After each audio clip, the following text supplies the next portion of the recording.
जा रहा। सारिਆਂ ਨੂੰ पता लग चुका है कि यह सिर्फ ते सिर्फ किसान मोर्चा ना रह के ये जन मोर्चा बन चुका है, जन अंदोलन बन चुका है। इसलिए असीं सारे वो जन अंदोलन नूं इहदे विच शामिल करने दे लई ये मीटिंग असीं बुलाई है 17 तरीक।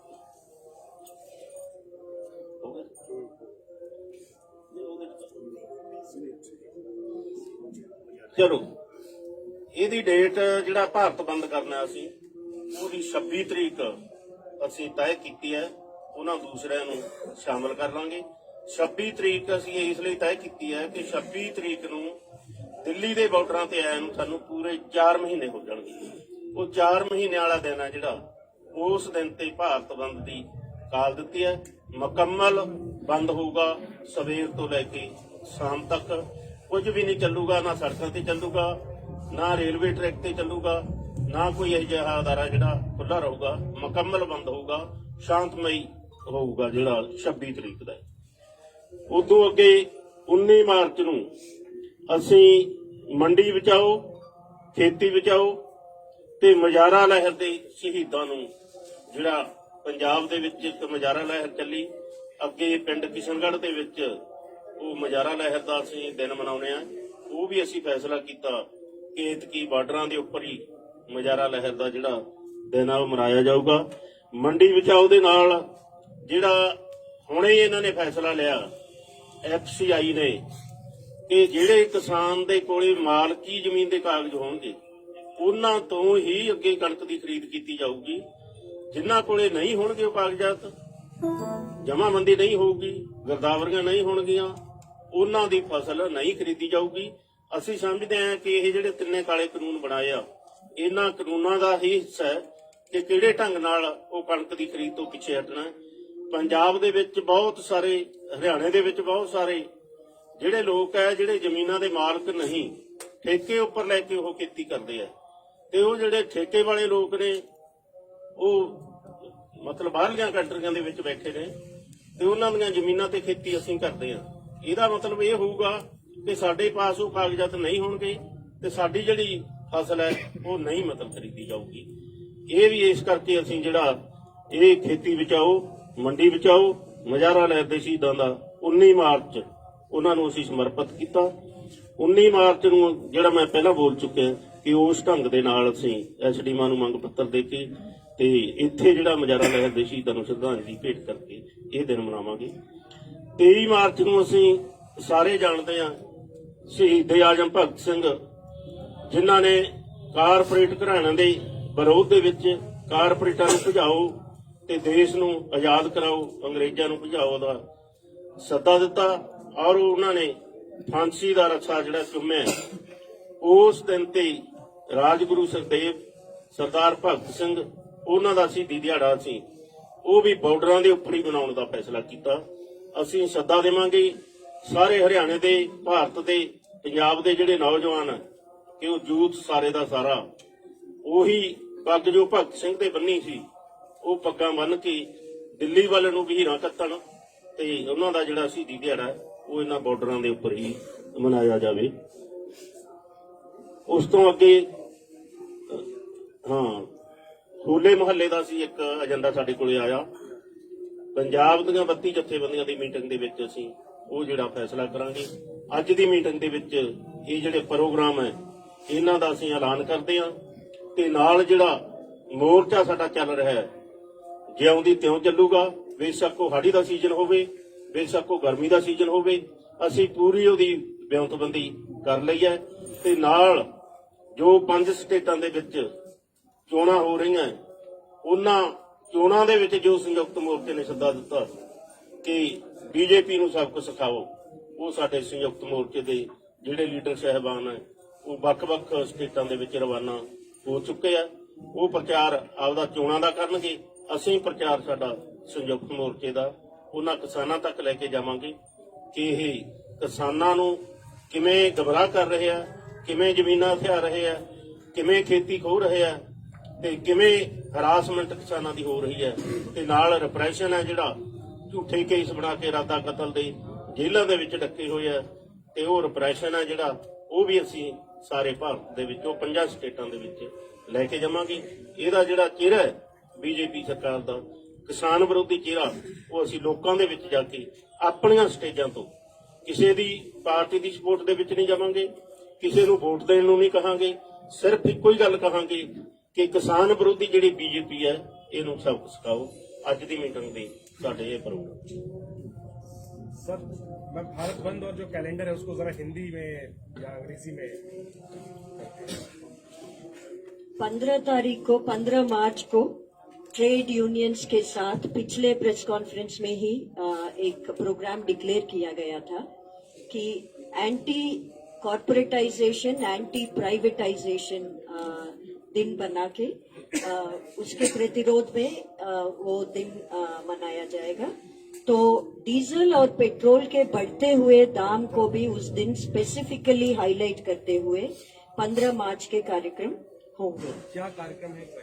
रेलवे स्टेशन के बाहर जो ट्रेड यूनियंस वालों के धरने जो प्लान्ड है उसके साथ साथ हम भी खड़े होंगे, किसान यूनियंस। वो प्रोग्राम ऑलरेडी अनाउंस हो चुका है। डेमोन्स्ट्रेशंस मेनली धरने होंगे। SDMDC को ज्ञापन दे दिया जाएगा।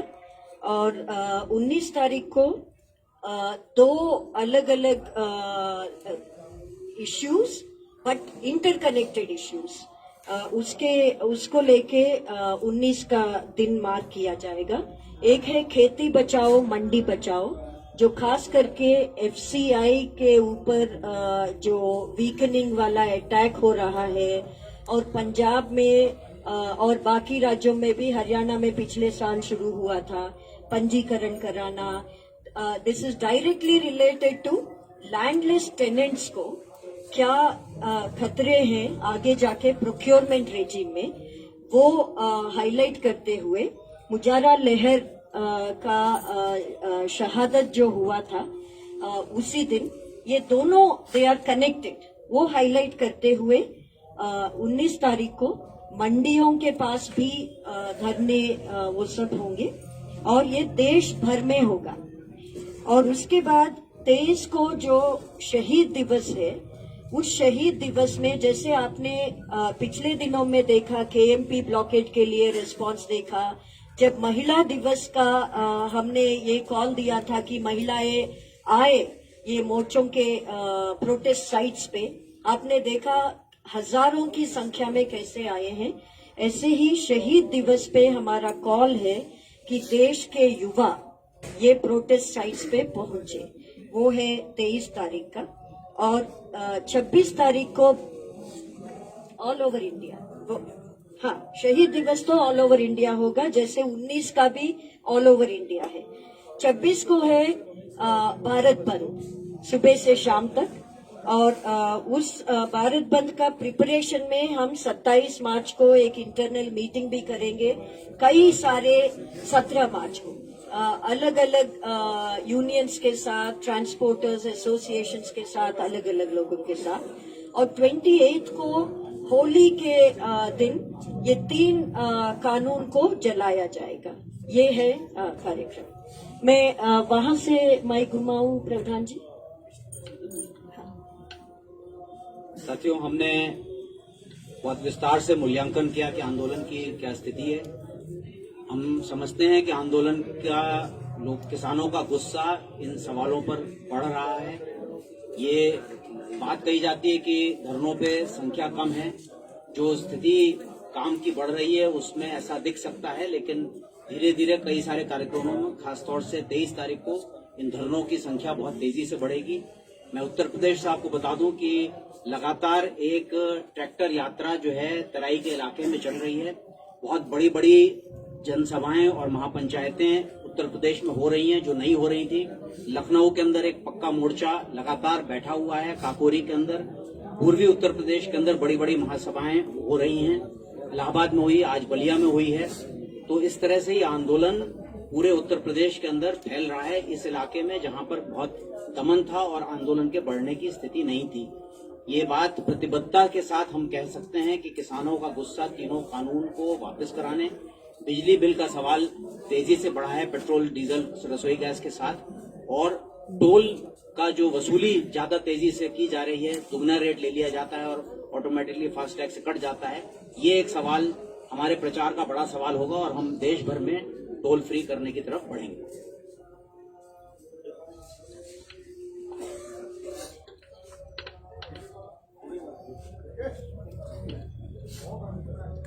15 मार्च को डीजल और पेट्रोल के खिलाफ जो बढ़ती महंगाई, वीरेंद्र सिंह हुड्डा, राष्ट्रीय अध्यक्ष टोल हटाओ संघर्ष समिति, वे राष्ट्रीय महासचिव भारतीय किसान यूनियन केएस।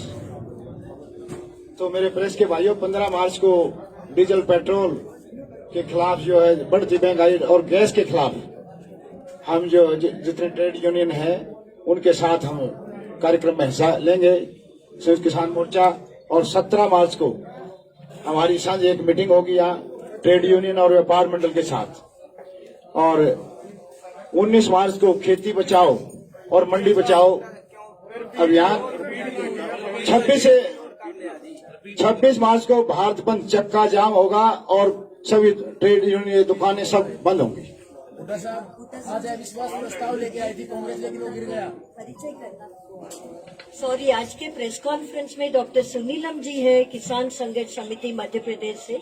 मैं माफी चाहती हूँ, आपको इंट्रोड्यूस नहीं किया उस टाइम में, सॉरी। सर, आज का जो मेजर घटनाक्रम है, खट्टर सरकार के खिलाफ जो विश्वास प्रस्ताव आया था वो गिर गया सर। वो गिर गया। आप लोगों ने अपील की थी विधायकों से, बीजेपी जेजेपी के, उस पर एक रिएक्शन दे दीजिए। और दावा किया जा रहा था कि जब सरकार के खिलाफ ऐसा मत आएगा तो सरकार डेफिनेटली गिर जाएगी। साथियों, मैं विकासशील भारतीय किसान संघ समिति हरियाणा का प्रदेश का अध्यक्ष। आज हरियाणा के अंदर बड़ी घटना घटी। जो अविश्वास प्रस्ताव लाया गया था वो गिरा है। और कल हरियाणा के अंदर एक प्रोग्राम था कि हमने गांव-गांव जाकर किसान और मजदूर ने सभी एमएलए से एक वोट की मांग की थी कि किसान के पक्ष में आप वोट करें। लेकिन उन लोगों ने किसान के पक्ष में वोट नहीं करे, केवल मात्र 32 वोट किसान के पक्ष में आए हैं। अभी जो है हरियाणा के संगठनों की तरफ से, हरियाणा के किसानों की तरफ से, तो मैं निंदा करना चाहूंगा जो साथी किसान की इस दुख की घड़ी में हमारे साथ नहीं खड़े हुए। और दूसरा, अभी विचार करेगा हरियाणा के किसान संगठन और मजदूर संगठन विचार करेंगे, जो साथी हमारे खिलाफ गए हैं उन साथियों के साथ कैसा बर्ताव हमने करना है, किस प्रकार का बहिष्कार हमने करना है। लेकिन इतना जरूर कहना चाहूंगा कि उनके साथ हम कठोर व्यवहार करने वाले हैं, क्योंकि हमने बिल्कुल झोली फैला करके उनसे वोट मांगे थे। उसके बावजूद भी अगर हमारे साथ नहीं खड़े हो, पहली बार किसान मजदूर ने उनसे वोट मांगे थे, लेकिन उनकी संवेदना लगता है मुझे किसान के प्रति, मजदूर के प्रति बिल्कुल नष्ट हो चुकी है। और ये कहना चाहूंगा कि किसान और मजदूर इस बात का ध्यान रखें, जो साथी हमारे खिलाफ में थे कम से कम गांव के अंदर वो लोग अभी न घुस पाए। इसके अलावा एक बड़ी घटना हरियाणा के अंदर घटी।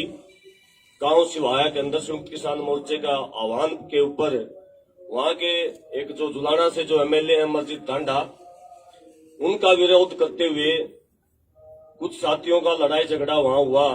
और उसमें कुछ किसान साथियों को, लगभग 6 किसान साथी हैं ये शिवा गांव के, उनके ऊपर 307 की धारा लगा करके नाजायज तरीके से मुकदमे दर्ज कर दिए। मैं आपके माध्यम से कहना चाहूंगा, हम उन सभी किसान साथियों के साथ खड़े हैं जो भी संयुक्त किसान मोर्चे के आह्वान पर किसी भी प्रोग्राम के अंदर भाग लेता है। और अब मैं सरकार को, हरियाणा सरकार को कहना चाहूंगा कि सरकार इस किसान आंदोलन को दबाने की, कुचलने की कोशिश न करे। जितना आप आंदोलन को दबाएंगे उतना ही मुखर आंदोलन होने वाला है। और आगे जो भी हरियाणा के अंदर होगा वो आप लोग देखेंगे। बहुत दुखी आज किसान, 281 किसान हमारे मर चुके, उसके बावजूद भी ना तो एक शब्द बोल रहे हो, ना ही वो वोट भी नहीं दे सकते। कुछ किसान, जो कुछ एमएलए ये कह रहे थे कि हम इस्तीफा भी दे देंगे, लेकिन ये इस्तीफे की बात नहीं थी, केवल वोट की बात थी।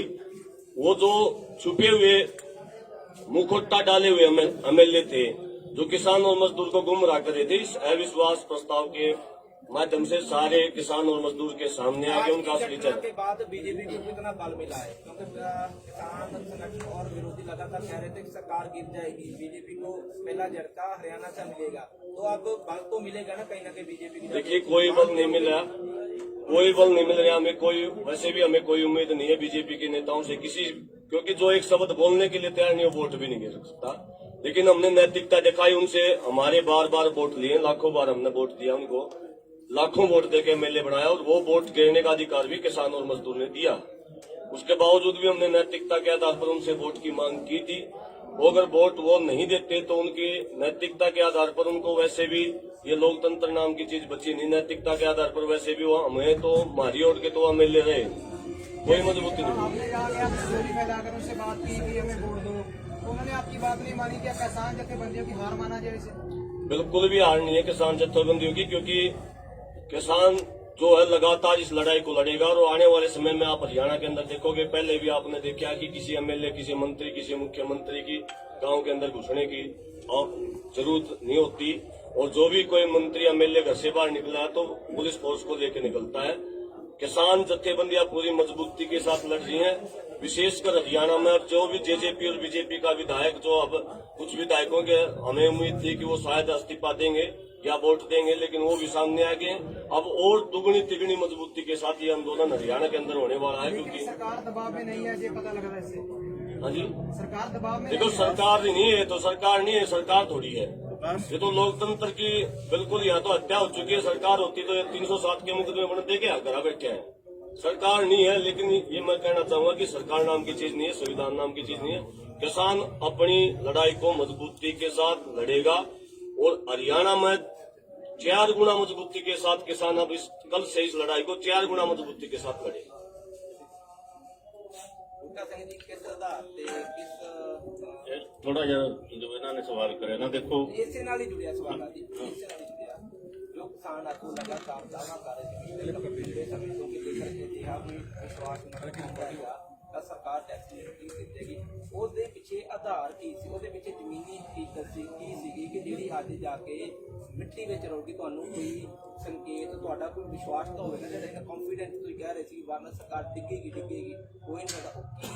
ਕਿਸ ਆਧਾਰ ਤੇ ਕਹਿ ਰਹੇ ਸੀ? ਹਵਾ ਹਵਾਈ ਗੱਲਾਂ ਸੀ, ਧਾਤਵ ਨਹੀਂ ਪਛਾਣੀ ਗਈ ਸੀ ਤੁਹਾਡੇ ਤੋਂ? ਦੇਖੋ ਸਾਡਾ ਕੰਮ ਹੁੰਦਾ ਅਸਲ ਦੇ ਵਿੱਚ ਆਪਣਾ ਪ੍ਰਚਾਰ ਲੈ ਕੇ ਜਾਣਾ। ਹੁਣ ਸਵਾਲ ਜੁੜ ਜੂਗਾ ਜਾ ਕੇ 5 ਸਟੇਟਾਂ ਦੇ ਨਾਲ।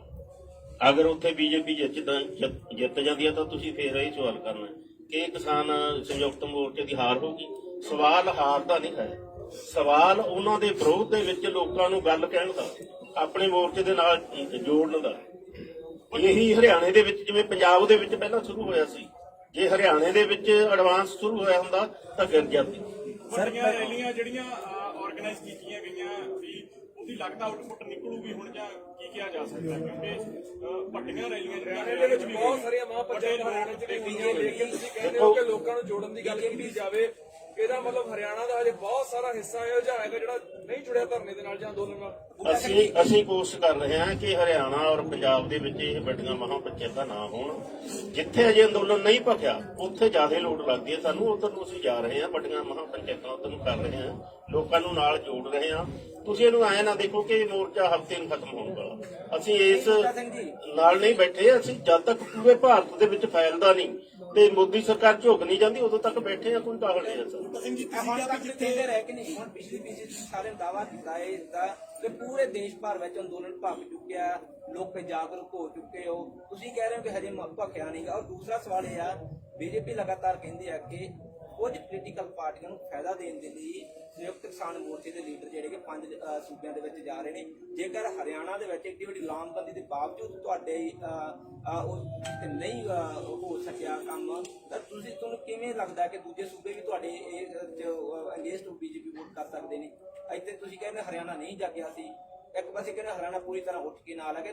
ਹਰਿਆਣਾ ਦਾ 25 ਨਵੰਬਰ ਤੋਂ ਹੀ ਬੈਰੀਕੇਡ ਹਟਾਉਣ ਦੇ ਵਿੱਚ ਜਾਗਿਆ ਹੋਇਆ। ਦੇਖੋ ਸੁਣੋ, ਕੋਸ਼ਿਸ਼ ਕਰੋ ਇਹ ਗੱਲ ਨੂੰ। ਜਿਹੜੀ ਸਰਕਾਰ ਬਣਦੀ ਹੈ ਅਸੀਂ ਠੋਕ ਵਜਾ ਕੇ ਕਹਿੰਦੇ ਹੁੰਦੇ ਕਿ ਕਿਸਾਨਾਂ ਦੇ ਪੱਖ ਦੇ ਵਿੱਚ ਨਹੀਂ ਬਣਦੀ, ਇਹ ਲਟੇਰਿਆਂ ਦੇ ਪੱਖ ਦੇ ਵਿੱਚ ਬਣਦੀਆਂ ਸਰਕਾਰ, ਕਿਸੇ ਦੀ ਵੀ ਬਣ ਜੀ। ਤੁਸੀਂ ਐਂ ਕਿਉਂ ਦੇਖਦੇ ਹੋ ਕਿ ਅੱਜ ਮਤਲਬ ਜਿਹੜੇ ਚੁਣ ਕੇ ਭੇਜੇ ਸੀ ਅੱਜ ਉਹ ਕਿਸਾਨਾਂ ਦੇ ਬਣ ਜਾਣਗੇ? ਬਿਲਕੁਲ ਨਹੀਂ ਬਣਨਗੇ। ਉਹਨਾਂ ਤੇ ਦਬਾਅ ਹੁੰਦਾ ਹੈ, ਦਬਾਅ ਦੇ ਵਿੱਚ ਜਿਵੇਂ ਪੰਜਾਬ ਸਰਕਾਰ ਨੇ ਫੈਸਲੇ ਕੀਤੇ ਆ, ਦਬਾਅ ਜਦੋਂ ਬਣ ਜਾਂਦਾ ਉਹ ਫੈਸਲੇ ਕਰ ਲੈਂਦੇ ਆ। ਬੀਜੇਪੀ ਕੀ ਕਹਿੰਦੀ ਹੈ? ਬੀਜੇਪੀ ਤਾਂ ਬਹੁਤ ਕੁਝ ਕਿਹਾ ਹੈ, ਨਕਸਲੀ ਉਹਨੇ ਕਿਹਾ, ਫਰਜੀ ਵੀ ਉਹਨੇ ਕਿਹਾ, ਖਾਲਸਤਾਨੀ ਉਹਨੇ ਕਿਹਾ, ਵਿਚੋਲੀਏ ਉਹਨੇ ਕਿਹਾ। ਕੀ ਨਹੀਂ ਕਿਹਾ ਬੀਜੇਪੀ ਨੇ ਸਾਨੂੰ? ਬੀਜੇਪੀ ਬਹੁਤ ਕੁਝ ਕਹਿੰਦੀ ਹੈ। ਪਰ ਸਰ ਗੁਰਨਾਮ ਸਿੰਘ ਚੜੂਨੀ ਜੀ ਪਹਿਲਾਂ ਜਿਵੇਂ ਹਰਿਆਣਾ ਦੇ ਲੀਡਰਾਂ ਨਾਲ ਮੀਟਿੰਗਾਂ ਕਰ ਰਹੇ ਸੀ, ਤੁਹਾਨੂੰ ਨਹੀਂ ਲੱਗਦਾ ਕਿ ਉਹਨਾਂ ਨੂੰ ਰੋਕਿਆ ਗਿਆ ਗਲਤ ਰਿਹਾ? ਜੇ ਨਾ ਰੋਕਿਆ ਜਾਂਦਾ ਸ਼ਾਇਦ ਅੱਜ ਫੈਸਲੇ ਹੋਰ ਹੋ ਸਕਦੇ, ਤੁਹਾਡੇ ਹੱਕ ਦੇ ਵਿੱਚ ਆ ਸਕਦੇ। ਦੇਖੋ, ਜੋ ਕੋਈ ਅਸੂਲ ਬਣਾਉਂਦਾ ਨਾ, ਨੀਤੀ ਪਾਲਿਸੀ ਬਣਦੀ ਹੈ, ਉਹਦੇ ਤੇ ਪਹਿਰਾ ਦੇਣਾ ਬਹੁਤ ਜ਼ਰੂਰੀ ਹੈ ਸਾਡੇ ਲਈ। ਸਾਡੇ ਲਈ ਜੇ ਇੱਕ ਦੋ ਥਾਂ ਤੇ ਕਿਤੇ ਹਾਰ ਹੋ ਜੂ, ਐਡੀ ਵੱਡੀ ਗੱਲ ਨਹੀਂ ਹੈ। ਵੱਡੀ ਗੱਲ ਸੰਯੁਕਤ ਮੋਰਚਾ ਇੱਕ ਰਹਿੰਦਾ ਜਾਂ ਨਾ ਰਹਿੰਦਾ, ਸਭ ਤੋਂ ਵੱਡੀ ਗੱਲ ਹੈ। ਪੋਲੀਟੀਕਲ ਬੰਦੇ ਦੀ ਗੱਲ ਹੁੰਦੀ ਹੈ ਜੀ। ਹਨਨ ਮੌਲਾ ਜੀ ਕਿਹਾ ਗਿਆ, ਜਿਵੇਂ ਵੀਰ ਦਾ ਕੁਐਸਚਨ ਸੀ ਉਹਦੇ ਨਾਲ ਜੁੜੇ ਕੁਐਸਚਨ ਹੈ ਵੀ ਪੋਲੀਟੀਕਲ ਲੋਕਾਂ ਨਾਲ ਜਦੋਂ ਮੀਟਿੰਗ ਕੀਤੀ ਜਾਂਦੀ ਹੈ ਤੇ ਚੂਨੀ ਜੀ ਨੂੰ ਵਰਜਾ ਜਾਂਦਾ, ਸਸਪੈਂਡ ਕਰ ਦਿੱਤਾ ਜਾਂਦਾ ਇੱਕ ਵਾਰ। ਹੁਣ ਲੋਕ ਆਵਾਜ਼ ਚੁੱਕ ਰਹੇ ਆ ਵੀ ਹਨਨ ਮੌਲਾ ਜੀ ਵੀ ਪੋਲੀਟੀਕਲ ਨੇ ਜਾਂ ਹੋਰ ਜ਼ਿਆਦਾ ਜੀ ਨੂੰ ਲੈ ਕੇ ਵੀ ਵਾਰ-ਵਾਰ ਗੱਲ ਚੁੱਕੀ ਜਾਂਦੀ ਹੈ, ਉੱਥੇ ਕੀ ਸਪਸ਼ਟੀਕਰਨ? ਦੇਖੋ, ਪੋਲੀਟੀਕਲ ਤਾਂ ਅਸੀਂ ਸਾਰੇ ਹਾਂ, ਕਦੇ ਨਹੀਂ ਕਹਿੰਦੇ ਅਸੀਂ ਗੈਰ ਸਿਆਸੀ। ਅਸੀਂ ਕਿਸਾਨਾਂ ਨੂੰ, ਲੋਕਾਂ ਨੂੰ ਜਨ ਅੰਦੋਲਨ ਬਣਾ ਕੇ ਲੁੱਟ ਤੋਂ ਬਚਾਉਣਾ ਸਾਡੀ ਸਿਆਸਤ ਹੈ। ਇਹਨਾਂ ਨੇ ਵੋਟਾਂ ਲੈ ਕੇ ਰਾਜ ਕਰਕੇ ਲੋਕਾਂ ਨੂੰ ਲੁੱਟਣਾ ਤੇ ਕਾਰਪੋਰੇਟ ਘਰਾਣੇ ਦੇ ਪੱਖ 'ਚ ਪਹੁੰਚਣਾ ਉਹਨਾਂ ਦੀ ਸਿਆਸਤ ਹੈ। ਅਸੀਂ ਕਦੋਂ ਕਹਿੰਦੇ ਅਸੀਂ ਗੈਰ ਸਿਆਸੀ? ਪਰ ਉਹ ਦੋ ਨਾਮ ਵੋਟਾਂ ਦੀ ਸਿਆਸਤ ਅਸੀਂ ਕਹਿੰਦੇ ਹਾਂ ਕਿ ਜਿਹੜੀਆਂ ਪੋਲੀਟੀਕਲ ਪਾਰਟੀਆਂ ਜਿਹੜੀਆਂ ਚੋਣਾਂ ਲੜ ਰਹੀਆਂ, ਉਹਨਾਂ ਨੂੰ ਸਟੇਜ ਦੇ ਨੇੜੇ ਨਹੀਂ ਲੱਗਣ ਦੇਵਾਂਗੇ, ਉਹਨਾਂ ਨੂੰ ਇਹਦੀ ਵਰਤੋਂ ਨਹੀਂ ਕਰਨ ਦੇਵਾਂਗੇ, ਸਿਆਸੀ ਰੋਟੀਆਂ ਨਹੀਂ ਮੇਰਾ ਸਵਾਲ ਇਹ ਆ, ਸਭ ਨੂੰ ਪਤਾ ਕਿ ਪੱਛਮੀ ਬੰਗਾਲ ਦਾ ਧੁਰਾ ਜਿਹੜਾ ਹੈਗਾ ਉਹ ਹੈਗਾ ਕਮਿਊਨਿਸਟ ਹੈਗਾ, ਉੱਥੇ ਜਿਹੜੇ ਖੱਬੇ ਪੱਖੀ ਬੋਲਬਾਲਾ ਰਿਹਾ ਹੁਣ ਤੱਕ ਹੈਗਾ। ਤਾਂ ਹੁਣ ਇਸ ਲਈ ਜਿਹੜੀ ਆ ਉੱਥੇ ਬੈਕ ਬਣਾਉਣ ਦੀ ਕੋਸ਼ਿਸ਼ ਕੀਤੀ ਜਾ ਰਹੀ ਕਿ ਉੱਥੇ ਸੈੱਟ ਬੈਕ ਨਾ ਲੱਗੇ ਉਹ ਵੋਟ ਨੂੰ। ਇਸ ਲਈ ਜ਼ਿਆਦਾਤਰ ਪ੍ਰੈਸ਼ਰ ਸੰਯੁਕਤ ਕਿਸਾਨ ਮੋਰਚੇ ਤੇ ਉਹਨਾਂ ਲੀਡਰਾਂ ਦਾ, ਇੱਥੇ ਜਿਹੜੇ ਲੀਡਰਾਂ ਦਾ ਪਿਛੋਕੜ ਜਾਂ ਹੁਣ ਵੀ ਜਿਹੜੇ ਅਵੇਲੇਬਲ ਜਿਹੜੇ ਉਹ ਖੱਬੇ ਪੱਖੀਆਂ ਨਾਲ ਉਹ ਕਹਿੰਦੇ ਆ ਕਿ ਉੱਥੇ ਜਾ ਕੇ ਸਾਨੂੰ ਇਹੋ ਜਿਹੇ ਪ੍ਰੋਗਰਾਮ ਕਰਨੇ ਚਾਹੀਦੇ ਨੇ। ਕਿ ਲੱਗਦਾ ਕਿ ਕਿਤੇ ਨਾ ਕਿਤੇ ਇੱਕ ਵਾਰ ਫਿਰ ਦੇਸ਼ ਦੀ ਰਾਜਨੀਤੀ ਵਿੱਚ ਉਹ ਖੱਬੇ ਪੱਖੀ ਜਿਹੜੀ ਚਾਰਧਾਰਾ ਡਾਊਨ ਹੋ ਗਈ ਜਾਂ ਸੈਟਬੈਕ ਲੱਗਾ, ਉਹਨੂੰ ਬਚਾਉਣ ਦੀ ਕੋਸ਼ਿਸ਼ ਹੋ ਰਹੀ ਹੈ ਸੰਯੁਕਤ ਕਿਸਾਨ ਮੋਰਚੇ ਦੇ ਬਹਾਨੇ। ਦੇਖੋ, ਕਿਸੇ ਲੋਕਾਂ ਦਾ ਇਹ ਨਿੱਜੀ ਤੌਰ ਤੇ ਕਿਸੇ ਦਾ ਵਿਚਾਰ ਹੋ ਸਕਦਾ ਹੈ। ਸੰਯੁਕਤ ਮੋਰਚੇ ਦਾ ਅਜਿਹਾ ਕੋਈ ਵਿਚਾਰ ਨਹੀਂ ਹੈ ਕਿ ਇਹਨੂੰ ਪੋਲੀਟੀਕਲ ਰੰਗਤ ਦਿੱਤੀ ਜਾਵੇ। ਮੈਂ ਪਹਿਲਾਂ ਹੀ ਸਪਸ਼ਟ ਕਰ ਚੁੱਕਿਆ ਕਿ ਜਿਹੜੇ ਵੀ ਦੂਸਰੀਆਂ ਸਟੇਟਾਂ ਵਿੱਚ ਅਸੀਂ ਗਏ ਹਾਂ, ਉਹਨਾਂ ਦਾ ਮਨੋਰਥ ਇਹ ਨਹੀਂ ਹੈ ਕਿ ਕਿਸੇ ਦੀ ਸਪੋਰਟ ਕਰਨਾ। ਮਨੋਰਥ ਅਸੀਂ ਠੋਕ ਕੇ ਹਰਾ ਸਕਦੇ ਹਾਂ ਆਪਦੀ ਗੱਲ ਲਿਜਾ ਕੇ, ਸਾਨੂੰ ਪੂਰਾ ਮੌਕਾ ਮਿਲ ਜੇ। ਹੁਣ ਤਾਂ ਸਾਨੂੰ ਸਮਾਂ ਥੋੜਾ ਮਿਲਿਆ। ਪੰਜਾਬ ਦੇ ਵਿੱਚ ਅਜਿਹਾ ਕੁਝ ਹੁੰਦਾ ਹੋਵੇ ਤਾਂ ਅਸੀਂ ਕਹਿ ਸਕਦੇ ਸੀ, 5 ਮਹੀਨੇ ਹੋ ਗਏ ਸੀ ਚੱਲਦਿਆਂ ਨੂੰ ਉੱਥੇ। ਪਰ ਜਿੱਥੇ ਅਜੇ ਅੰਦੋਲਨ ਹੋਣੇ ਹੀ ਗਿਆ, ਤੁਸੀਂ ਕਿਹਾ ਕਿ ਪਹਿਲਾਂ ਵੀ ਤੁਸੀਂ ਕਿਹਾ ਭਾਰਤ ਪੱਧਰ ਤੇ ਫੈਲ ਗਿਆ। 737 ਜ਼ਿਲ੍ਹੇ ਆ, 700 ਜ਼ਿਲ੍ਹੇ ਦੇ ਵਿੱਚ ਟ੍ਰੇਨਾਂ ਰੁਕ ਜਾਣਗੀਆਂ, ਇਹ ਛੋਟੀ ਗੱਲ ਥੋੜਾ। ਹੁਣ ਪਤਾ ਲੱਗੂਗਾ 26 ਤਰੀਕ ਨੂੰ ਕਿਹੋ ਜਿਹਾ ਬੰਦ ਹੁੰਦਾ। ਅਸੀਂ ਅੱਜ ਵੀ ਕਹਿੰਦੇ ਹਾਂ ਕਿ ਠੋਕ ਵਜਾ ਕੇ ਮੁਕੰਮਲ ਬੰਦ ਹੋਊਗਾ। ਫਿਰ ਥੋੜਾ ਜਿਹਾ ਸਵਾਲ ਨਿਕਲ ਆਉਣਾ ਕਿ ਜੀ ਫਲਾਨਾ ਪਾਸਾ ਜਿਹਾ ਰਹਿ ਗਿਆ। ਦੇਖੋ, ਵੱਖ-ਵੱਖ ਸਟੇਟਾਂ ਦੇ ਵਿੱਚ ਵੱਖ-ਵੱਖ ਕੰਮ ਧੰਦੇ ਆ, ਕਿਤੇ ਵਾਢੀ ਸ਼ੁਰੂ ਹੋ ਗਈ ਹੈ, ਕਿਤੇ ਅਜੇ 20 ਦਿਨਾਂ ਨੂੰ ਹੋਣੀ ਹੈ। ਇਹ ਸਾਰਾ ਕੁਝ ਨਾ ਚੱਲ ਜਾਂਦਾ ਹੁੰਦਾ। ਸਾਥੋਂ ਪੰਜਾਬ ਹੀ ਨਹੀਂ ਲੋਟ ਆਉਂਦਾ, 3 ਜ਼ੋਨਾਂ ਦੇ ਵਿੱਚ ਵੰਡਿਆ ਹੋਇਆ। ਅਸੀਂ ਝੋਨਾ ਲਾ ਲੈਂਦੇ ਹਾਂ, ਦੂਜੇ ਅਜੇ ਵਿਹਲੇ ਬੈਠੇ ਹੁੰਦੇ ਆ। ਅਸੀਂ ਕਹਿੰਦੇ ਐਜੀਟੇਸ਼ਨ ਕਰੀ, ਉਹ ਕਹਿੰਦੇ ਹੁੰਦੇ ਅਸੀਂ ਬਾਸਮਤੀ ਲਾਉਣੇ ਆ। ਇਹ ਥੋੜ੍ਹੀਆਂ ਜਿਹੀਆਂ ਪ੍ਰੋਬਲਮਾਂ ਹੈਗੀਆਂ। ਇਹ ਤਾਂ ਭਾਰਤ ਹੈ ਬਹੁਤ ਵੱਡਾ, ਕਿਤੇ ਰਹਿ ਵੀ ਸਕਦਾ। ਹੁਣ ਜਿੱਥੇ ਇਲੈਕਸ਼ਨਾਂ ਹੋ ਰਹੀਆਂ ਉੱਥੇ ਪੂਰਾ ਸਾਰੇ ਹੀ ਆਪਾਂ ਜਾਣਦੇ ਆ ਕਿ ਇੱਕ ਵਾਰ ਜਿਹੜਾ ਚੋਣ ਬੁਖਾਰ ਹੈ ਉਹ ਸਾਰਿਆਂ ਨੂੰ ਚੜ ਜਾਂਦਾ ਹੈ। ਇਸ ਕਰਕੇ ਕਿਤੇ ਫਰਕ ਰਹਿ ਸਕਦਾ। ਜਿਹੜੇ ਤੁਸੀਂ ਗੱਲ ਕੀਤੀ ਆ, ਕੋਈ ਆંકੜੇ ਹੈਗੇ ਨੇ ਤੇ ਸੰਯੁਕਤ ਕਿਸਾਨ ਮੋਰਚੇ ਦੇ ਕੋਲ? ਕਿਉਂਕਿ ਯੂਪੀ ਦੇ ਵਿੱਚ ਨਹੀਂ ਬੰਦ ਕੀਤਾ ਗਿਆ, ਉੱਤਰਾਖੰਡ ਦੇ ਵਿੱਚ ਰੇਲਾਂ ਨਹੀਂ ਰੋਕੀਆਂ ਗਈਆਂ, ਦਿੱਲੀ ਦੇ ਵਿੱਚ ਨਹੀਂ ਰੋਕੀਆਂ ਗਈਆਂ, ਤਾਂ ਇਹ ਤਾਂ ਹੈ ਨਹੀਂ ਕਿ 3 ਰਾਜਾਂ ਦੇ ਵਿੱਚ 36 ਜ਼ਿਲ੍ਹੇ ਨੇ। ਸਾਨੂੰ ਅੰਕੜੇ ਦੱਸਣ ਵਾਲਾ ਮੀਟ ਗਿਆ ਸੀ ਜਿਹੜਾ ਉੱਥੇ ਜਾ ਕੇ ਨਹੀਂ, ਪਰ ਤੁਹਾਡੇ ਕੋਲ 700 ਜਿਹੜੇ ਪਹੁੰਚੇ ਨੇ, ਸਾਡੇ ਸੰਯੁਕਤ ਮੋਰਚੇ ਦੀ ਮੀਟਿੰਗ ਦੇ ਵਿੱਚ ਇਹ ਅੰਕੜਾ ਪਹੁੰਚਿਆ ਕਿ 700 ਜ਼ਿਲ੍ਹਿਆਂ ਦੇ ਵਿੱਚ ਬੰਦ। ਤੁਸੀਂ ਕਿਹਾ ਵੀ ਅਸਲ ਜਿਹੜੇ ਆ ਸਿਆਸੀ ਆ, ਭਾਰਤ ਬੰਦ ਹੈ, ਦਿੱਲੀ ਦੇ ਵਿੱਚ, ਦਿੱਲੀ ਦੇ ਅੰਦਰ ਜਾਓਗੇ ਕਿ ਨਹੀਂ ਜਾਓਗੇ? ਕਿਉਂਕਿ 26 ਤੋਂ ਬਾਅਦ ਦਿੱਲੀ ਤੋਂ ਕਿਨਾਰਾ ਕਰਕੇ ਬੈਠੇ, ਕਿਉਂਕਿ ਜਦੋਂ 6 ਫਰਵਰੀ ਨੂੰ ਉਹਦੇ ਕਹਿੰਦੇ ਦਿੱਲੀ ਨਾਲ ਦੇਖੋ, ਇਹ ਕਹਿਣਾ ਕਿ 26 ਤੋਂ ਬਾਅਦ ਤੁਸੀਂ ਕਿਨਾਰਾ ਕਰਕੇ ਬੈਠੋ। ਅਸੀਂ ਹੁਣ ਤੱਕ ਐਮਪੀ ਰੋਕ ਕੇ ਹਟੇ ਹਾਂ। ਇਹ ਨਹੀਂ ਕਹਿਣਾ ਚਾਹੀਦਾ ਕਿ ਉਦੋਂ ਬਾਅਦ ਕਿਨਾਰਾ ਕੀਤਾ ਹੋਇਆ। ਅਸੀਂ ਸੁਣੋ ਨਾ, ਮੇਰੀ ਗੱਲ ਸੁਣੋ। ਅਸੀਂ ਇਹਨਾਂ ਬਾਰਡਰਾਂ ਨੂੰ ਨਹੀਂ ਖਾਲੀ ਕਰਨਾ ਚਾਹੁੰਦੇ ਕਿਸੇ ਵੀ ਹਾਲਤ ਦੇ। ਸੱਦਾ ਭਾਰਤ ਪੱਧਰ ਦਾ ਹੋ ਸਕਦਾ, ਅਸੀਂ ਬਾਰਡਰ ਬਿਲਕੁਲ ਨਹੀਂ ਖਾਲੀ ਕਰਨਾ ਚਾਹੁੰਦੇ। ਇਹ ਸਾਡਾ ਇੱਕ ਮਨੋਰਥ ਹੈ ਕਿ ਬਾਰਡਰਾਂ ਨੂੰ ਖਾਲੀ ਨਾ ਕੀਤਾ ਜਾਏ। ਤੁਹਾਡੇ ਜਿਹੜਾ ਅੰਦੋਲਨ ਦਾ ਅਸਰ ਉਹ ਦਿੱਲੀ ਦੇ ਅੰਦਰ ਹੋਊਗਾ ਕਿ ਨਹੀਂ? ਰਾਜਧਾਨੀ ਤੇ ਹੋਊਗਾ, ਰਾਜਧਾਨੀ ਵਿੱਚ ਹੋਊਗਾ। ਚੱਕਾ ਜਾਮ ਜਿਹੜਾ 4 ਘੰਟੇ ਦਾ ਸੀ ਉਹ ਵੀ ਤੁਸੀਂ ਸਮਝਦੇ ਦੇਖੋ, ਦੇਖੋ ਮੀਡੀਆ ਨੂੰ ਨਵੀਂ ਗੱਲ ਚੰਗੀ ਲੱਗਦੀ ਹੁੰਦੀ ਹੈ। ਅਸੀਂ ਇਹਨੂੰ ਲੰਬਾ ਚਲਾਉਣਾ, ਅਸੀਂ ਦਿੱਲੀ ਦੇ ਵਿੱਚ ਵੜਨਾ, ਅਸੀਂ ਪਾਰਲੀਮੈਂਟ ਤੱਕ ਜਾਣਾ, ਪਰ ਅਸੀਂ ਸਮਾਂ ਲੱਗੂਗਾ ਉਹਨੂੰ। ਤੁਹਾਨੂੰ ਐ ਕਿ ਕੱਲ ਨੂੰ ਖਾਣਾ ਲਾ ਕੇ ਜਿਹੜਾ ਤੁਹਾਡਾ ਪਾਰਲੀਮੈਂਟ ਤੱਕ ਜਾਣਾ, ਉਹ ਕੈਪਸਾ ਵਾਲਾ ਲੱਖਾਂ ਟਰੈਕਟਰ ਲੈ ਕੇ ਜਾਣਾ, ਗੱਦੇ ਲਾਉਣ ਵਾਲਾ ਜਾਣਾ, ਕੋਈ ਵੱਖਰਾ ਜਾਣਾ। देखो ये अजे प्लान नहीं ਕੀਤਾ ਸੀ ਮੈਂ ਕਹਿ ਰਿਹਾ ਕਿ ਕਰਾਂਗੇ ਕਹਿ ਰਹੇ ਆ ਲੱਖਾਂ ਟਰੈਕਟਰ ਲੈ ਜਾਵਾਂਗੇ, ਉਹ ਹੋ ਸਕਦਾ ਹੋਵੇ। ਉਹ ਕਿਸੇ ਦਾ ਵਿਅਕਤੀਗਤ ਹੋ ਸਕਦਾ ਹੈ, ਜੇ ਸੰਯੁਕਤ ਮੋਰਚੇ ਦੀ ਇਹ ਫੈਸਲਾ ਨਹੀਂ ਹੈ ਕਿ ਅਸੀਂ ਲੱਖਾਂ ਸਵਾਲ ਦਾ ਜਿਹੜਾ ਟਰੈਕਟਰ ਪਾਰਲੀਮੈਂਟ ਮੇਰੇ ਸਾਥੀ ਨੇ ਪੁੱਛਿਆ, ਤੁਸੀਂ ਜਵਾਬ ਤਸੱਲੀ ਬਖਸ਼ ਨਹੀਂ ਦੇ ਪਾਏ। ਸਾਡਾ ਸਵਾਲ ਹੈ ਕਿ 6 ਜਦੋਂ ਟ੍ਰੇਨਾਂ ਰੋਕੀਆਂ ਗਈਆਂ 6 ਮਾਰਚ ਨੂੰ 19 ਮਾਰਚ ਨੂੰ ਪੂਰਾ ਪ੍ਰੋਗਰਾਮ ਦਿੱਤਾ ਗਿਆ, ਦਿੱਲੀ ਦੇ ਵਿੱਚ ਇਸ ਦਾ ਕੋਈ ਨਹੀਂ ਸੀਗਾ। ਚੱਕਾ ਜਾਮ ਦਾ ਕੀਤਾ ਦਿੱਲੀ ਦੇ ਵਿੱਚ ਜੇ ਕੋਈ ਤੁਸੀਂ ਰਾਜਧਾਨੀ ਦਿੱਲੀ ਨੂੰ ਭਾਰਤ ਦੇ ਹਿੱਸੇ 'ਚ ਮੰਨਦੇ ਹੋ ਕਿ ਨਹੀਂ? ਕੋਈ ਉੱਥੇ ਪ੍ਰੋਗਰਾਮ ਕਿਉਂ ਜੇ ਪੂਰੇ ਭਾਰਤ 'ਚ ਕਿੰਨੇ ਪੂਰਾ ਪ੍ਰੋਗਰਾਮ ਫਿਰ ਦਿੱਲੀ ਕਿਉਂ ਛੱਡ ਦਿੰਦੇ ਹੋ? ਇਹਦੇ ਪਿੱਛੇ ਕਾਰਨ ਕੀ ਹੈ? ਦਿੱਲੀ ਕਿਉਂ ਛੱਡ ਦਿੰਦੇ ਹੋ? ਜੇ ਚੱਕਾ ਜਾਮ ਦਿੱਲੀ ਦੇ ਵਿੱਚ ਕਿਉਂ ਨਹੀਂ ਹੋ ਸਕਦਾ ਸੀ? ਰੇਲਾਂ ਦਿੱਲੀ ਦੇ ਵਿੱਚ ਕਿਉਂ ਨਹੀਂ ਰੁਕੀਆਂ? 26 ਨੂੰ ਅਸੀਂ ਦਿੱਲੀ ਦੇ ਵਿੱਚ ਗਏ ਆ, ਸਾਨੂੰ ਤੁਸੀਂ ਕਹਿ ਨਹੀਂ ਸਕਦੇ ਕਿ ਨਹੀਂ ਇਹ ਜਾਂਦੇ। ਤੋਂ ਬਾਅਦ ਦੇ ਪ੍ਰੋਗਰਾਮ ਸੁਣੋ ਨਾ, 26 ਤੋਂ ਬਾਅਦ ਤੁਹਾਨੂੰ ਕਿਤੇ ਨਹੀਂ ਪਤਾ ਕਿ ਹਾਲਤ ਕਿਹੋ ਜੀ ਬਣੀ ਆ। ਉਹ ਹਾਲਤ ਵੀ ਸੰਭਾਲਣੀ ਸੀ ਨਾ। ਇੱਕ ਵਾਰ ਜਿਹੜਾ ਮੋੜ ਆਇਆ, ਗੱਡੀ ਲੀਹੋਂ ਲੈਂਦੀ ਸੀ, ਨਹੀਂ ਲੈਣ ਦਿੱਤੀ ਅਸੀਂ। ਇਹ ਇੱਕ ਸੰਭਲ ਕੇ ਇੱਕ ਪਾਲਸੀ ਸੀ ਬੀਜੇਪੀ ਦੀ ਪੂਰੀ ਇਹਨੂੰ ਲੀਹੋਂ ਲਾ ਕੇ ਇਹਨੂੰ ਹਿੰਦੂ ਸਿੱਖ ਦਾ ਮਸਲਾ ਬਣਾ ਕੇ ਇੱਥੇ ਦਿੱਲੀ ਦੇ ਵਿੱਚ ਦੰਗੇ ਕਰਾ ਦਈਏ ਤੇ ਜੇ 84 ਯਾਦ ਕਰਾ ਦਈਏ। ਅਸੀਂ 84 ਮੁੜ ਨਹੀਂ ਦੁਹਰਾਉਣ ਦਿੱਤਾ। ਉਸ ਤੋਂ ਬਾਅਦ ਕੋਸ਼ਿਸ਼ਾਂ ਕੀਤੀਆਂ ਇਹਨਾਂ ਨੇ 2-3 ਦਿਨ, ਫਿਰ ਵੀ ਅਸੀਂ ਮਤਲਬ ਉਹ ਤੋਂ ਚੁਕੰਨੇ ਰਹੇ, ਨਹੀਂ ਬਣਨ ਦਿੱਤਾ। ਉਹ ਦੇਖੋ ਹਾਲਤ ਨੂੰ ਸਾਹਮਣਾ ਹੁੰਦਾ ਹੈ, ਕੋਈ ਹਾਲਤ ਜਿਹੇ ਬਣ ਜਾਂਦੇ। ਜਿਹੜਾ ਬੰਦ ਹੋਊਗਾ ਉਹ ਦਿੱਲੀ ਦੇ ਵਿੱਚ ਬੰਦ ਹੋਊਗਾ ਜਾਂ ਨਹੀਂ ਹੋਊਗਾ? ਦਿੱਲੀ 'ਚ ਵੀ 18 मार्च का हमारी ਨਹੀਂ ਪੱਕਾ ਨਹੀਂ ਹਲੇ ਕੋਸ਼ਿਸ਼ ਦਿੱਲੀ ਦੇ ਵਿੱਚ ਬੰਦ ਹੋਊਗਾ ਜਾਂ ਜਿਹੜਾ ਨਹੀਂ ਬਣਾਉਣਾ, ਅਸੀਂ ਬਣਾਵਾਂਗੇ, ਕੋਸ਼ਿਸ਼ ਕਰਾਂਗੇ। ਤਾਂ ਇੱਕ ਮੇਰਾ ਹੋਰ ਸਵਾਲ ਹੈ ਜੀ, ਜਿੱਦਾਂ ਤੁਸੀਂ ਕਿਹਾ ਵੀ ਸਰਕਾਰ ਸਟੇਜ ਤੋਂ ਵੀ ਸਾਰਾ ਦਿਨ ਹੀ ਕਹਿੰਦੇ ਨੇ ਵੀ ਸਰਕਾਰ ਅਸੀਂ ਪ੍ਰੋਗਰਾਮ ਦੀ ਗੱਲ ਕਰ ਰਹੇ ਹਾਂ, ਟ੍ਰੈਡੀਸ਼ਨਲ ਅਸੀਂ ਪ੍ਰੋਗਰਾਮ ਦੀ ਗੱਲ ਕਰ ਰਹੇ ਹਾਂ। ਮੇਰਾ ਸਵਾਲ ਇਹ ਹੈ, AN9 ਨੇ ਸੋਰਸ ਹੈਗਾ, 2 ਮੁੰਡੇ ਜਿਹੜੇ ਆ ਸਿੱਖ ਨੌਜਵਾਨ ਬੀਤੀ ਰਾਤ ਹੀ ਚੁੱਕੇ ਆ ਲਾਲ ਕਿਲੇ ਦੀ ਘਟਨਾ 'ਚ, ਤਾਂ ਕੀ ਪ੍ਰਭਾਵ ਆ? ਪਿਛਲੀਆਂ ਦੀਆਂ ਜੇ ਜਮਾਨਤਾਂ ਹੋਈਆਂ ਨਹੀਂ, ਪੁਲਿਸ ਨਵੇਂ ਬੰਦੇ ਚੱਕ ਰਹੀ ਆ, ਤਾਂ ਸਰਕਾਰ ਕਿੰਨੀ ਕੁ ਡਰੀ ਹੋਈ? ਕਹਿੰਦੇ ਕਿ ਸਰਕਾਰ ਡਰ ਚੁੱਕੀ ਆ। ਅਸੀਂ ਇਹ ਕਹਿੰਦੇ ਜਦੋਂ ਸਰਕਾਰ ਡਰੀ ਹੋਈ ਤਾਂ ਉਦੋਂ ਇਹ ਕਾਨੂੰਨ ਰੱਦ ਕਰੂਗੀ। ਸਾਡਾ ਸਵਾਲ ਨਹੀਂ ਸਰਕਾਰ ਡਰੀ ਹੋਈ ਹੈ, ਅਸੀਂ ਤਾਂ ਕਹਿੰਦੇ ਅੜੀ ਹੋਈ ਹੈ। ਅੜੀ ਵਾਲਾ ਵਤੀਰਾ ਫਰਜ਼ਾਂ ਦੇ ਖਿਲਾਫ ਕਿਸੇ ਰਾਜੇ ਦਾ, ਕਿਸੇ ਪ੍ਰਧਾਨ ਮੰਤਰੀ ਦਾ ਅਜਿਹਾ ਵਤੀਰਾ ਨਹੀਂ ਹੋਣਾ ਚਾਹੀਦਾ ਜੇ ਅਪਣਾ ਰਹੀ ਹੈ ਬੀਜੇਪੀ। ਮੇਰਾ ਸਵਾਲ ਇਹ ਹੈ ਜੀ, ਪੁਲਿਸ ਅਜੇ ਵੀ ਮੁੜ ਤੋਂ ਮੁੰਡੇ ਚੁੱਕਣ ਦੀ ਜਿਹੜੀ ਪ੍ਰਕਿਰਿਆ ਨਾਲ ਪੁਲਿਸ ਦਾ ਕੰਮ ਤਾਂ ਜਿਹੜੇ ਬੰਦੇ ਨਾ ਘਰੋਂ ਖੇਤੋਂ ਘਰ ਸਾਰੀ ਉਮਰ ਜਾਂਦੇ ਰਹੇ, ਉਹਨਾਂ ਨੂੰ ਨੋਟਿਸ ਗਏ ਹੋਏ ਆ। ਜਿਹੜੇ ਦਿੱਲੀ ਦਾ ਨਾਮ ਵੀ ਨਹੀਂ ਜਾਣਦੇ, ਬਾਰਡਰ ਕੀ ਹੈ, ਟਿਕਰੀ ਬਾਰਡਰ ਕੀ ਹੈ, ਉਹਨਾਂ ਨੂੰ ਵੀ ਨੋਟਿਸ ਗਏ ਹੋਏ ਆ ਕਿ ਤੁਸੀਂ ਲਾਲ ਕਿਲੇ ਤੇ ਕਿਉਂ। ਇਹ ਹੁਣ ਪੁਲਿਸ ਦਾ ਕੰਮ ਹੈ, ਪੁਲਿਸ ਨੇ ਝੂਠ ਦੇ ਪਲੰਦੇ ਬਣਾਉਣੇ ਹੁੰਦੇ ਆ, ਝੂਠੇ ਚੱਕ ਕੇ ਦਹਿਸ਼ਤ ਪਾਉਣੀ ਹੁੰਦੀ ਆ। ये अनएक्सपेक्टेड नहीं है। FIRs में एंड थाउजेंड्स अननोन ऐसा लिखा हुआ था, तो और लोगों को, मगर सिर्फ 7 लोग बचे हैं, उनका भी बेल एप्लीकेशन मूव किया। पर मैडम उन्होंने और उठाने शुरू कर दिए हैं, रात को उठाए। हमको एक्सपेक्टेड है वो तो जब पुलिस ने ਤਾਂ ਕੰਮ ਹੁੰਦਾ ਪੁਲਿਸ ਨੇ ਚੱਕਣੀ ਹੈ। ਪੁਲਿਸ ਸਾਡੇ ਸਾਰਿਆਂ ਦੇ ਪਰਚੇ ਜਿਹੜਾ ਦਾਇਰ ਚੱਕਣਗੇ। ਹਾਂ, ਤੋਂ ਜਿਹੜੇ ਪਹਿਲਾਂ ਜੇਲ੍ਹ 'ਚ ਗਏ ਸੀ 115 ਜਣਾਂ ਦੀਆਂ ਜ਼ਮਾਨਤਾਂ ਹੋ ਚੁੱਕੀਆਂ ਨੇ।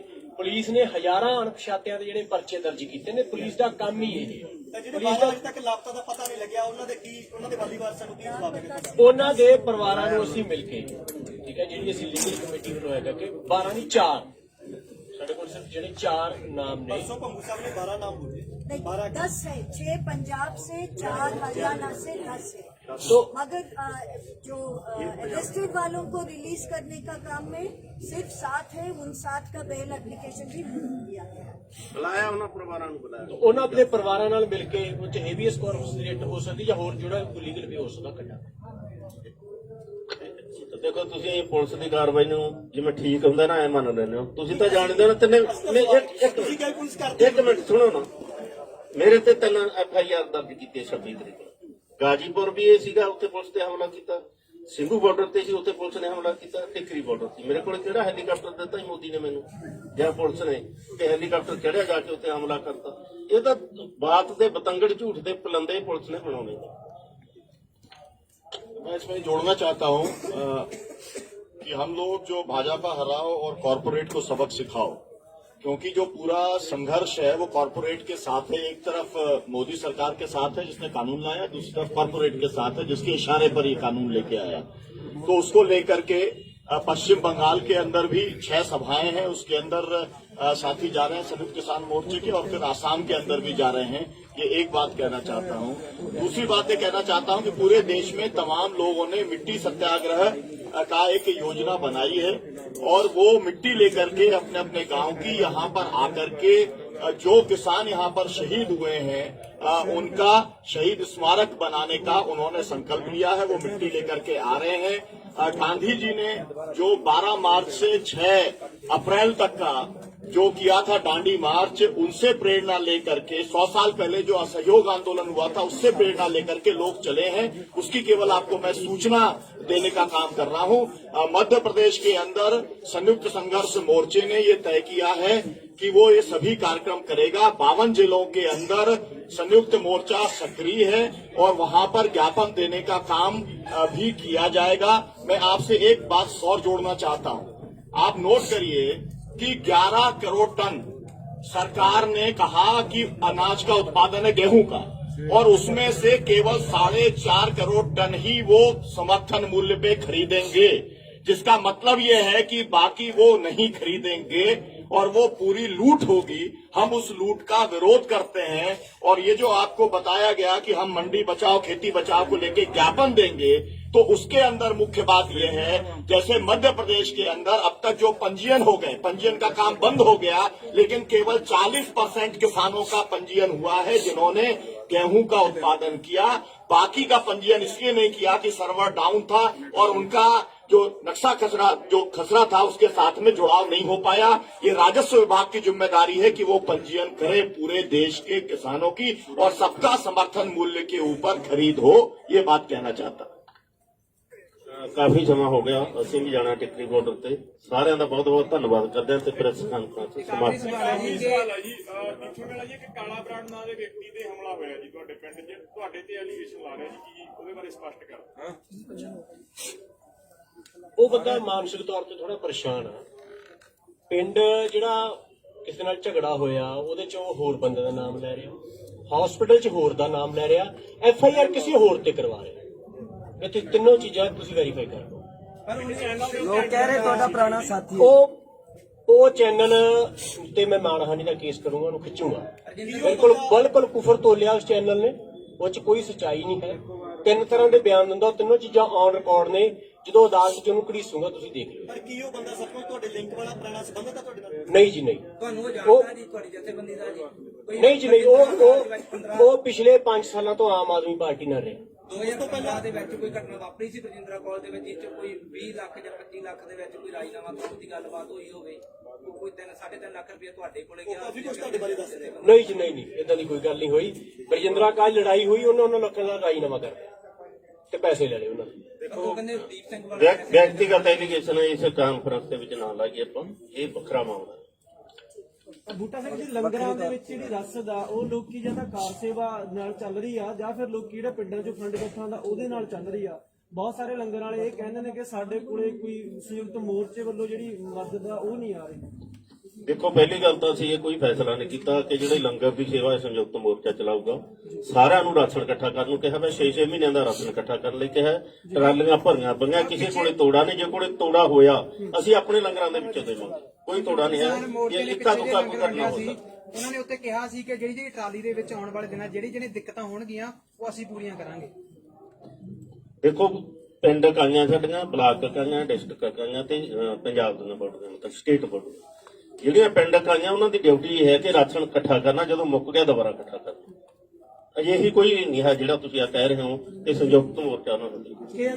ਇੱਕ ਆਖਰੀ ਸਵਾਲ KMP ਜਾਣ ਕੀ ਬਣਾ ਰਹੇ ਜੀ, ਕਿਸਾਨਾਂ ਨੇ ਫਸਲ ਵੀ ਆਪਣੀ ਸਾਂਭਣੀ ਹੈਗੀ, ਕੋਈ ਰਣਨੀਤੀ ਬਣਾਈ ਹੈ ਕਿ ਇੱਥੇ ਵੀ ਘੱਟ ਨਾ ਘਟੇ ਤੇ ਕਿਸਾਨ ਤੁਸੀਂ ਆਪਣੀ ਫਸਲ ਵੀ ਸਾਂਭਣ? ਦੇਖੋ, ਮੈਂ ਪਹਿਲਾਂ ਬਤਾ ਚੁੱਕਿਆ ਇਹ ਗੱਲ ਕਿ ਹਾੜੀ ਦਾ ਸੀਜ਼ਨ ਆਉਂਦਾ, ਸਾਨੂੰ ਪਤਾ, ਅਸੀਂ ਸਾਰੇ ਜ਼ਿਮੀਂਦਾਰਾਂ ਸਾਰਿਆਂ ਦੀ ਕਣਕ ਬੀਜੀ ਹੋਈ ਹੈ।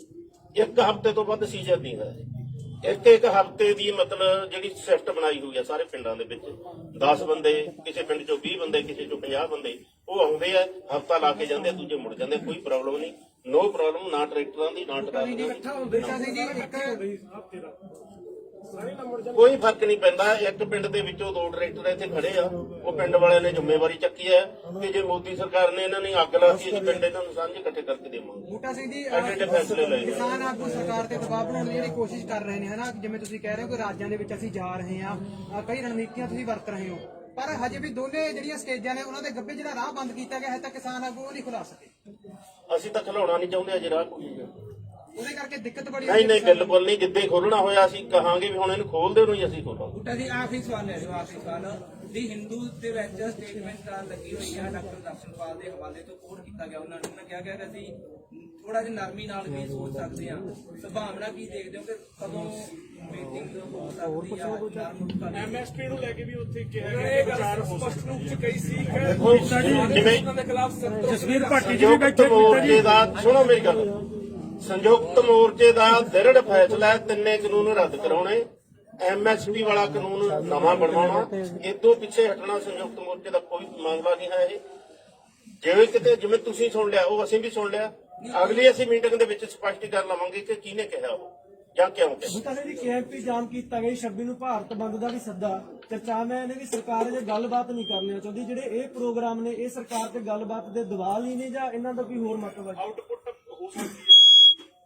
ਦੇਖੋ ਇਹਨੂੰ ਭਾਰਤ ਸਰਕਾਰ ਨੂੰ ਲੱਗਦਾ ਜਿਹੜੀ ਗੱਲ ਦਾ ਸਵਾਲ ਤੁਸੀਂ ਕਰਦੇ ਹੋ ਨਾ ਕਿ ਮੂਹਰੇ ਹਾੜੀ ਦਾ ਸੀਜ਼ਨ ਹੈ, ਉਸ ਤੋਂ ਬਾਅਦ ਗਰਮੀ ਦਾ ਸੀਜ਼ਨ ਹੈ, ਤੇ ਹੌਲੀ ਹੌਲੀ ਇਹ ਪਿੱਛੇ ਹਟਦੇ ਜਾਣਗੇ ਤੇ ਮੋਰਚਾ ਖਾਲੀ ਹੁੰਦਾ ਜਾਊਗਾ। ਇਹ ਭੁਲੇਖਾ ਹੈ ਭਾਰਤ ਸਰਕਾਰ ਦਾ ਜਿਹੜਾ ਮੋਟਰ ਵਾਲਾ ਪੱਟੀ ਬੈਠੀ ਹੈ। ਠੀਕ ਹੈ ਜੀ। ਸਾਡੀ ਲੜਾਈ ਭਾਰਤ ਸਰਕਾਰ ਦੇ ਨਾਲ ਮੋਦੀ ਨਾਲ ਵੱਡੀ ਹੈ। ਚਾਹੇ ਉਹ ਬੀਜੇਪੀ ਦਾ ਪ੍ਰਧਾਨ ਮੰਤਰੀ ਬੀਜੇਪੀ ਦਾ ਪਾਰਟੀ ਦਾ ਨਾਂ ਲੈ ਕੇ ਬਣਿਆ, ਪਰ ਇੱਕ ਬਹੁਤ ਹੀ ਸਖਤੀ ਦੇ ਨਾਲ ਆਪਣਾ ਸਾਡੇ ਪੇਸ਼ ਆ ਰਿਹਾ ਹੈ। ਕਿਸਾਨਾਂ ਦੇ ਨਾਲ ਐਡਾ ਬੜਾ ਬਿਹਾਰ ਸਰਕਾਰ ਨੂੰ ਨਹੀਂ ਸੀ ਕਰਨਾ ਚਾਹੀਦਾ ਜਿੰਨਾ ਮੋਦੀ ਸਰਕਾਰ ਕਰ ਰਹੀ ਹੈ। ਬਿਜਲੀ ਕੱਟ ਦੇਣੀ, ਪਾਣੀ ਕੱਟ ਦੇਣਾ, ਇੱਕ ਘੁੱਟ ਪਾਣੀ ਦੀ ਨਹੀਂ ਦਿੱਤੀ, ਕਿਤੇ ਫਰੈਸ਼ ਹੋਣ ਵਾਸਤੇ ਜਗ੍ਹਾ ਨਹੀਂ ਦਿੱਤੀ। ਸਾਡੇ ਨਾਲ ਦੁਸ਼ਮਣੀ ਕਮਾ ਰਿਹਾ। ਤੁਸੀਂ ਬੜੇ ਪਿਆਰ ਨਾਲ ਸਵਾਲ ਕਰ ਰਹੇ ਹੋ, ਸਰਕਾਰ ਨੇ ਇਹ ਨਹੀਂ ਕੀਤਾ, ਸਰਕਾਰ ਨੇ ਅਸੀਂ ਮੁੱਦਾ ਬੜੇ ਸਵਾਲ ਕਰੋ, ਮੀਡੀਆ ਬੜੇ ਸਵਾਲ ਕਰੇ, ਅਸੀਂ ਸਵਾਲਾਂ ਦੇ ਜਵਾਬ ਦੇਈਏ। ਤੁਹਾਡੀ ਸਟੇਟਮੈਂਟ ਨੂੰ ਪਲੀਜ਼ ਆਪਣੀ ਸਟੇਟਮੈਂਟ ਮੀਡੀਆ ਸਾਡੀ ਮੀਡੀਆ ਕਿਸਾਨਾਂ ਦੀ ਗੱਲ ਨੂੰ ਪਲੀਜ਼ ਆਪਦੇ ਸ਼ਬਦ ਵਾਪਸ ਮੀਡੀਆ ਕਿਸਾਨਾਂ ਦੀ ਗੱਲ ਨੂੰ ਲੋਕਾਂ ਤੱਕ ਪਹੁੰਚਾਵੇ। ਇੱਕ ਮਿੰਟ ਮੀਡੀਆ ਕਿਸਾਨਾਂ ਦੀ ਗੱਲ ਨੂੰ ਇੱਕ ਬਰਾਬਰ ਨਾ ਕਰੋ। ਇਹੀ ਕਰਦੇ ਜੀ, ਨਹੀਂ ਕਰਦੇ ਜੀ ਗੱਲ ਪੂਰੀ ਗੱਲ ਬਾਹਰ ਚਲਾ ਜੀ।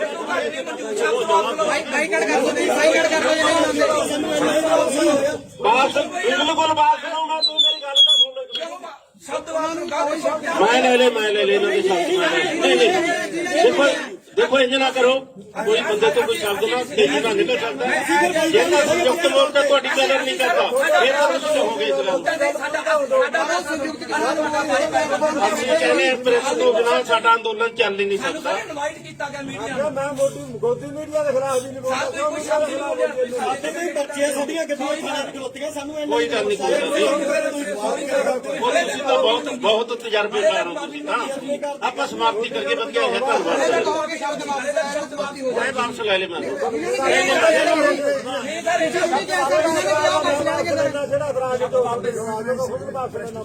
ਕਮਾਲ ਆ ਸਰ ਤੁਸੀਂ। ਬਿਲਕੁਲ ਜਿਹੜਾ ਤੁਹਾਡੇ ਖਿਲਾਫ